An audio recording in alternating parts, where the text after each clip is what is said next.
नमस्कार दोस्तों, कैसे हो आप सभी। कुछ दिनों से वीडियो नहीं आ पाया क्योंकि तबीयत खराब थी। इस कारण पिछले 3-4 दिनों से थोड़ी जरूर प्रॉब्लम हुई, लेकिन आज हम फिर वापस अपने सब्जेक्ट की तरफ लौटते हैं। हमारा जो टॉपिक चल रहा था बाल विकास, बाल विकास में हमने शैशवावस्था पढ़ लिया, बाल्यावस्था पढ़ लिया था। आज हम बाल विकास का नया टॉपिक किशोरावस्था के बारे में आज चर्चा करेंगे। किसके बारे में? किशोरावस्था। तो जो किशोरावस्था होती है वो मुख्य एज जो बाल विकास की होगी वो क्या होती है? किशोरावस्था होती है। किशोरावस्था की जो उम्र होती है वो होती है 12 वर्ष से लेकर 18 या 19 वर्ष तक होती है। कहां तक? 12 वर्ष से लेकर, और बालक की उम्र जब 18 या 19 साल हो जाए, कहां से? 12 साल से तो बड़ा हो, लेकिन 18 या 19 वर्ष से जब बालक होगा वो बालक किसमें आएंगे? किशोरावस्था में आएंगे। अब इस उम्र को भी 2 भागों में बांटा गया। कितने भागों में? 2। पहला भाग 12 वर्ष से लेकर और 14 वर्ष तक होता है। कहां से? 12 वर्ष से लेकर 14 वर्ष तक। इसे कहा जाता है पूर्व बाल्यावस्था। क्या कहा जाता है? पूर्व बाल्यावस्था। इस उम्र को कहा जाता है पूर्व बाल्यावस्था। कहां से कहां तक? 12 से लेकर 14 वर्ष तक की जो उम्र होगी उसे कहेंगे हम पूर्व बाल्यावस्था।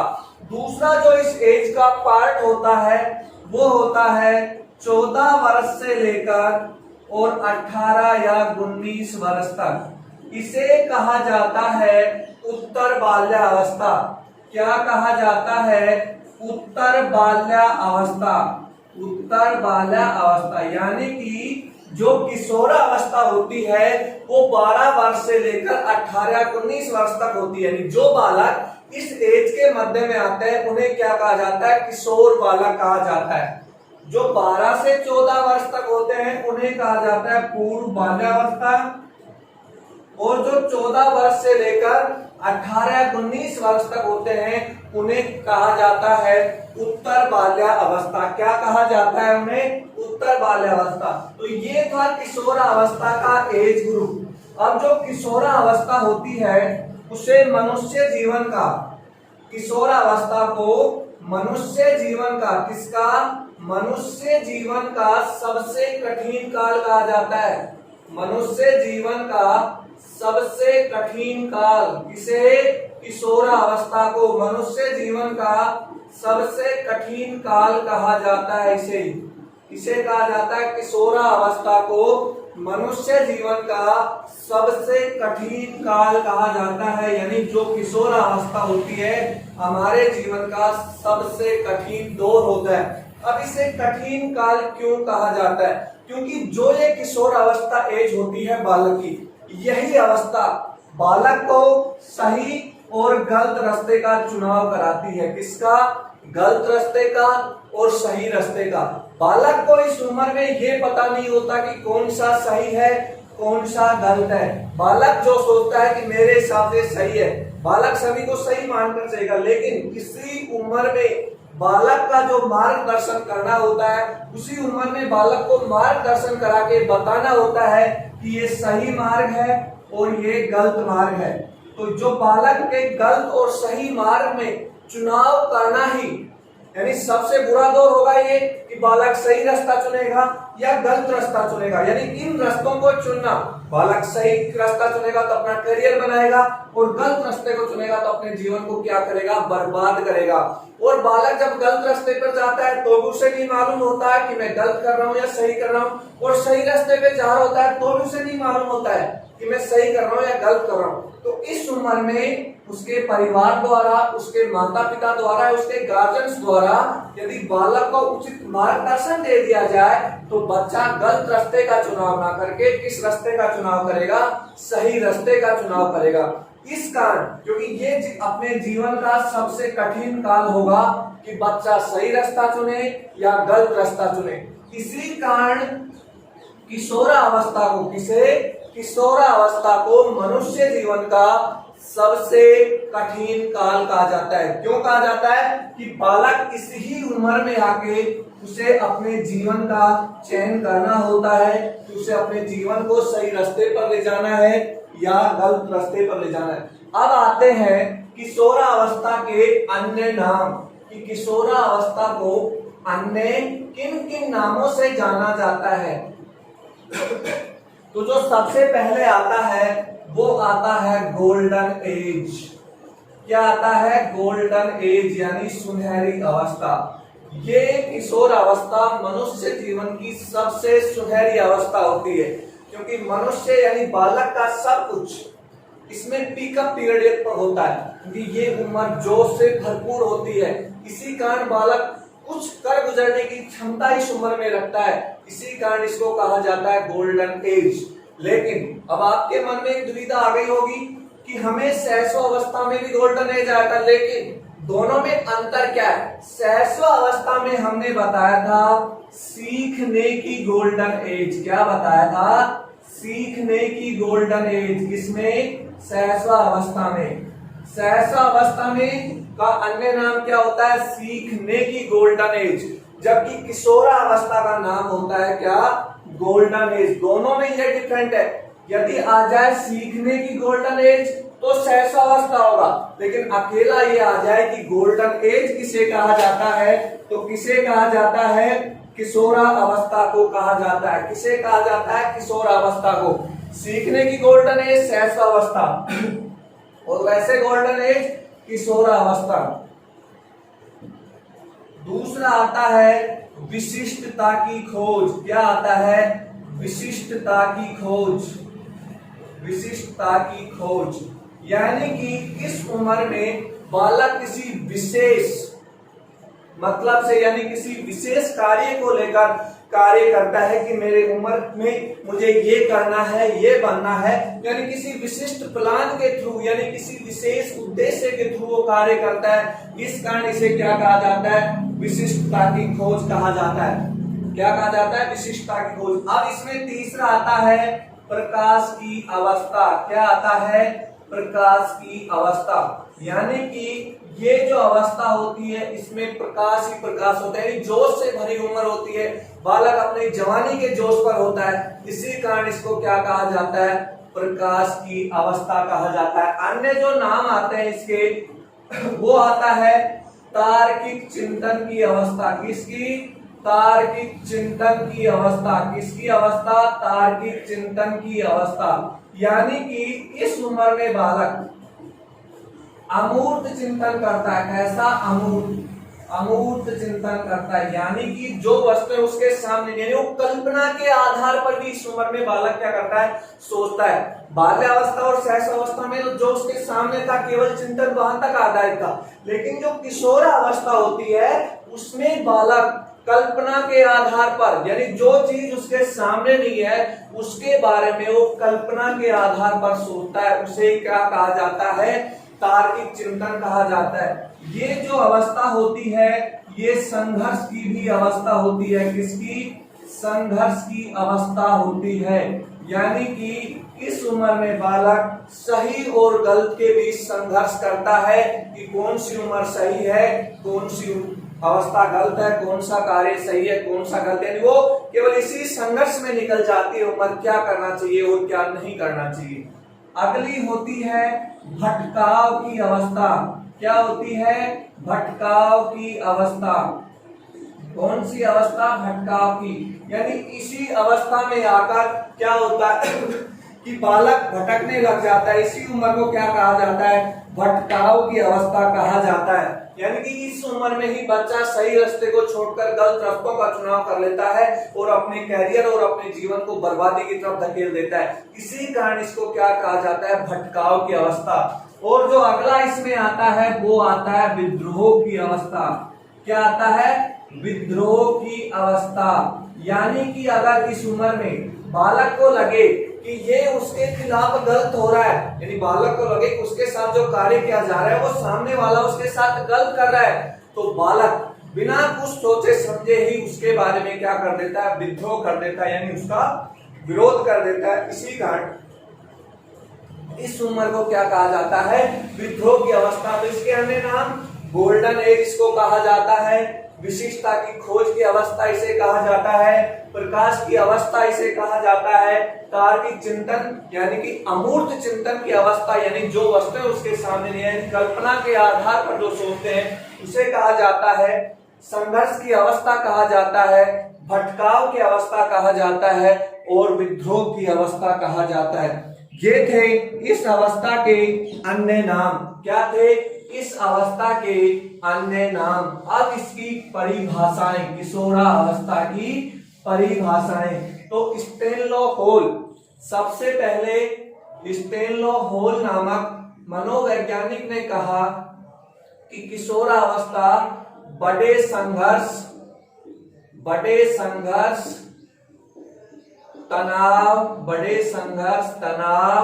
और तूफान की अवस्था है, और तूफान की अवस्था है। किसकी अवस्था है? बड़े संघर्ष, तनाव और तूफान की अवस्था है। स्टेनलो होल ने कहा कि जो किशोरावस्था होती है इसमें बड़े संघर्ष आते हैं, बड़े तनाव होते हैं और बहुत ज्यादा तूफान का, यानी ये तूफान वाली अवस्था होती है। इसमें मानसिक तनाव, अंदर अपने तूफान यानी अपने जो विचार होते हैं वो उबाल पर होते हैं, उन्हीं विचारों के आधार पर इसे कहा गया है कि ये तूफान की अवस्था है और ये बड़े संघर्ष की अवस्था है। तो स्टेनलो ने कहा कि किशोरावस्था बड़े संघर्ष, तनाव और तूफान की अवस्था है। अब इसकी एक परिभाषा और दी थी, किलपैट्रिक ने दी थी कि ये जो किशोरावस्था होती है मनुष्य जीवन का, किसके अनुसार? किलपैट्रिक के अनुसार जो किशोरावस्था होती है सबसे कठिन काल होता है मनुष्य जीवन का। क्या होता है? कठिन काल। किसने कहा? किलपैट्रिक ने कहा कि किशोरावस्था मनुष्य जीवन का सबसे कठिन काल होता है। किसने कहा? किलपैट्रिक ने। किलपैट्रिक क्या? कठिन काल, यानी किलपैट्रिक के अनुसार किशोरावस्था मनुष्य जीवन का सबसे कठिन काल होती है। एक परिभाषा और दी वैलेंटाइन ने। किन्होंने दी? वैलेंटाइन ने दी। वैलेंटाइन के अनुसार किशोरावस्था मित्रता और घनिष्ठता की अवस्था है, और घनिष्ठता की अवस्था है। किसकी? यानी इस अवस्था में बालक मित्रता करता है और लोगों के साथ घनिष्ठता बनाता है, बिल्कुल घनिष्ठ मिलाप बनाता है। इसी उम्र को क्या कहा जाता है? किशोरावस्था कहा जाता है। यानी कि वैलेंटाइन के अनुसार बालक मित्र मंडली का निर्माण करता है, दोस्ती बढ़ाता है और वो दोस्ती में बिल्कुल घनिष्ठ दोस्ती में तब्दील करता है। उसे क्या कहा जाता है? किशोरावस्था कहा जाता है। अब हम लेते हैं किशोरावस्था की विशेषताएं। क्या लेंगे? किशोरावस्था की विशेषताएं। किसकी विशेषताएं क्या होंगी? किसकी? किशोरावस्था की विशेषताएं। तो किशोरावस्था में जो मानसिक विकास होता है, क्या?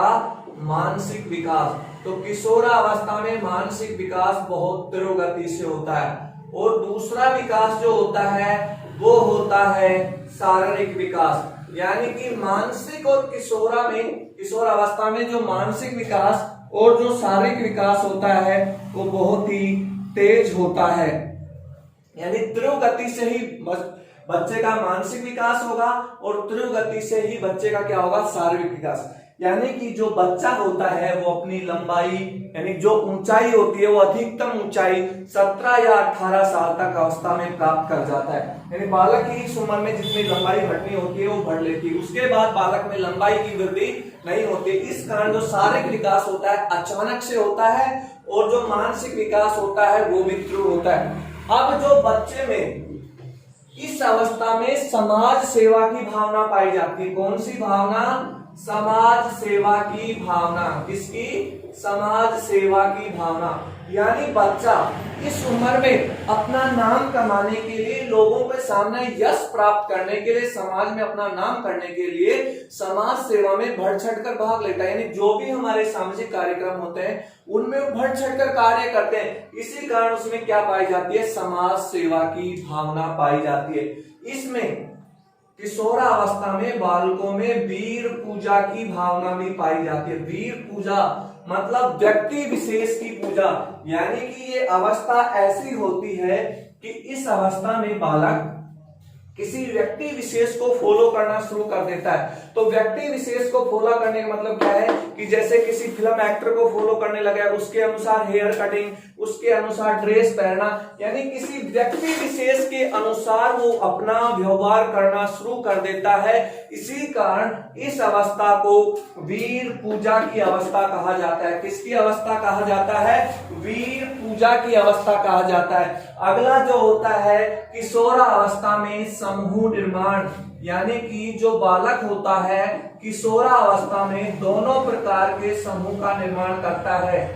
इस अवस्था में बालक समलिंगी भी और विषमलिंगी भी, कैसा? समलिंगी और विषमलिंगी समूह का निर्माण करता है। समलिंगी और विषमलिंगी समूह का निर्माण करता है।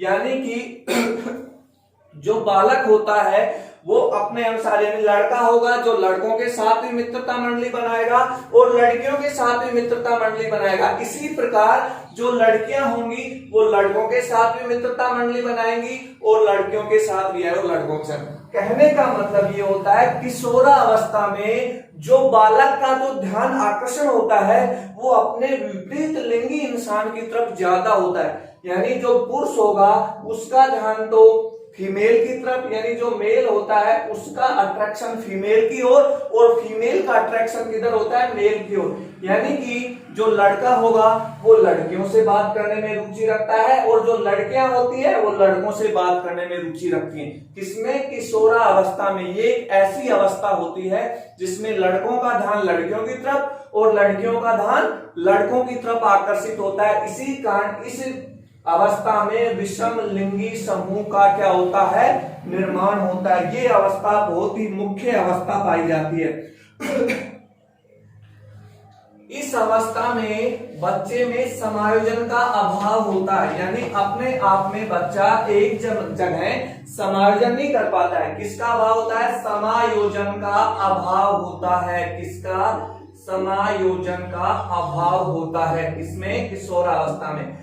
यानी कि बच्चा अपने आप को एक जगह कंफर्टेबल महसूस नहीं कर पाता है, वो बार बार अपनी जगह या अपने विचार बदलता रहता है। यानी कि वो उसको एक जगह स्थायी निर्धारित कर दिया जाए कि आपको ये कार्य करना है और ऐसे करना है, तो कुछ देर तो करेगा, फिर उसका मन भटकने लग जाता है। नहीं, यानी कि उसमें समायोजन की भावना नहीं होती है, उस एक स्थिति के अनुसार अपने आप में समायोजित नहीं कर पाता है। हाँ, इस अवस्था में रुचि में, यानी बालक की जो रुचि होती है, रुचि में स्थायित्व आ जाता है। क्या आ जाता है? रुचि में स्थायित्व आ जाता है। समायोजन का तो अभाव होता है, लेकिन रुचि में क्या आ जाता है? स्थायित्व आ जाता है। इसी उम्र में बालक में नेतृत्व की भावना का भी विकास हो जाता है। किसका? नेतृत्व की भावना का विकास विकसित हो जाता है। यानी कि बालक अपने ही समूह का नेतृत्व करना शुरू कर देता है और बालक में इसी उम्र में नेतृत्व का विकास धीरे धीरे विकसित होने लग जाता है और इस उम्र में आते आते बालक पूर्ण नेतृत्व करना शुरू कर देता है। क्या कर देता है? पूर्ण नेतृत्व करना शुरू कर देता है। इस उम्र में जो बालक होता है उसमें दिवास्वप्न की प्रवृत्ति पाई जाती है। किसकी? दिवास्वप्न की प्रवृत्ति पाई जाती है। ये दिवास्वप्न यानी बालक कार्य तो कुछ भी नहीं करता है, लेकिन बस यही अपने आप में कल्पना करता रहता है, यही स्वप्न लेता रहता है। यानी एग्जाम दे के बच्चा आया, एग्जाम दिया है, बस बालक ये सोचता है कि मैं स्कूल में मेरा पहला स्थान आएगा, तहसील में मैं टॉप करवा, लेकिन वो करके कुछ नहीं है, केवल किसके आधार पर, सपनों के आधार पर कल्पना करके आनंद लेता है कि मैंने ये कर दिया, मैं ऐसे करूंगा, मैं वैसे करूंगा, जबकि वो करता कुछ नहीं है, बस केवल कल्पना करता है, मजे से सोता है और सपने लेता है कि मैं ऐसे करूंगा, लेकिन उसके अनुसार वो कुछ भी कार्य नहीं करता है। और ये जो किशोरावस्था होती है, इसमें जो महत्वपूर्ण विशेषता होती है वो होती है बाल अपराधी प्रवृत्ति। कौन सी प्रवृत्ति? बाल अपराधी प्रवृत्ति पाई जाती है इस अवस्था में। यानी कि किशोरावस्था में बालक गलत रास्तों का चुनाव कर लेता है और यहीं से अपराधी प्रवृत्तियों में भाग लेना शुरू कर देता है। इसी कारण इसकी जो मुख्य विशेषता है वो क्या है? बाल अपराधी प्रवृत्ति। तो ये था हमारा बाल विकास में किशोरावस्था। तो किशोरावस्था के बारे में आज हमने अध्ययन कर दिया। वीडियो को लाइक कीजिए, शेयर कीजिए और चैनल को सब्सक्राइब कीजिए।